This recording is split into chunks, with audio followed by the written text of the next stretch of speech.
Tu no has estat mai a Calcuta? No, jo tampoc. Però hauria estat molt agradable d'haver estat a Calcuta una vegada. Aquell dia, haver recorregut els seus carrers, haver jagut amb l'esposa d'aquell militar anglès sempre tan desficiosa, i recordar-ho ara tot. Per exemple, aquest vespre inútil de diumenge, sí, com som ara on som ara. Exactament damunt aquest mateix llit desfet, l'un al costat de l'altre, nus, com ara. Després d'haver fet l'amor i haver-lo tornat a fer, i recordar Calcuta i dir: tu no has estat mai a Calcuta? Sí. Et recordes? Sí. I podríem parlar tots dos de Calcuta. I no com ara, que no podem parlar de Calcuta.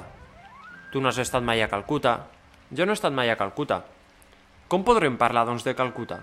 Què podrem fer? Realment no has estat mai a Calcuta? Almenys et tindràs l'enyor de Calcuta, com jo ara, mentre davalla molt perezosament el cap al tard.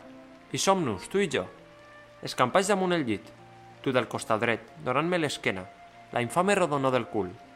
Jo boca amunt, mirant el cel, mirant Calcuta, fumant molt lentament, mentre Calcuta es desenvolupa com un fum. I no dic Calcuta, provoque Calcuta, car jo he estat a Calcuta una vegada, i fou allò on et vaig trobar. O potser no vares de ser tu. Tu no has estat mai a Calcuta? M'agradaria avui parlar amb alguna persona que hagués estat a Calcuta, com jo, que mai no he estat a Calcuta.